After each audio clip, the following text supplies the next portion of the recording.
This is VOA News. I'm Tommy McNeil. Monday was a day of remembrances for the 157 people killed on an Ethiopian Airlines flight Sunday. Passengers from more than 30 countries were on that flight, and United Nations High Commissioner for Refugees, Filippo Grandi, says that this is a huge loss to the international community. Today we commemorate 157 lives lost in the terrible air crash in Ethiopia. Many of those people who lost their lives were members of the UN and aid community, and 3 of them were colleagues, UNHCR colleagues from my organization. Ethiopian Airlines, as well as other countries and airlines, have grounded their fleet of Boeing 737 MAX 8 jets while the investigation continues. U.S. President Donald Trump proposes a record $4.75 trillion federal budget for the 2020 fiscal year.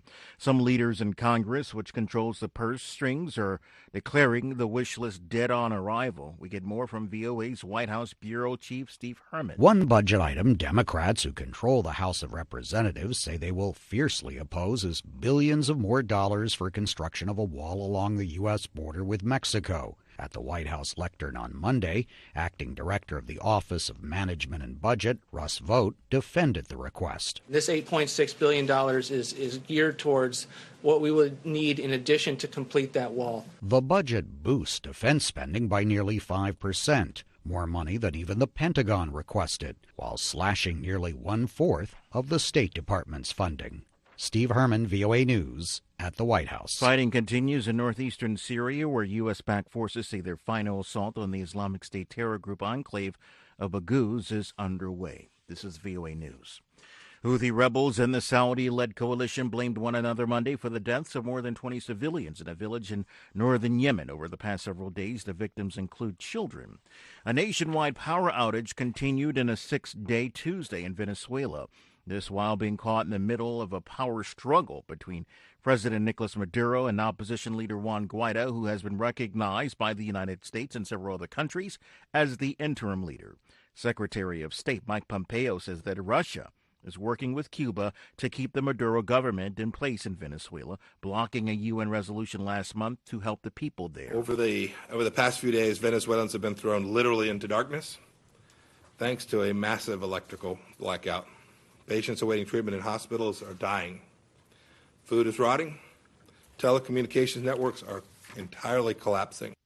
Venezuelans have been filling water bottles from drainage pipes, and power was restored to parts of the country on Monday, but it was reported to be unreliable.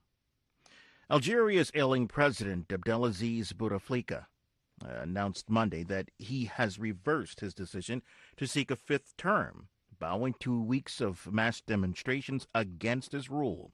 We get more from Reuters' Saskia O'Donoghue. After weeks of protests, Algeria's President Abdelaziz Bouteflika has announced he will not run for a 5th term. But he's also delaying the April election for an indeterminate amount of time. For now, there are reports of jubilation from the thousands of people demonstrating against his initial bid to run again. He's 82 years old and ruled for 20 years, but has rarely been seen in public since suffering a stroke in 2013.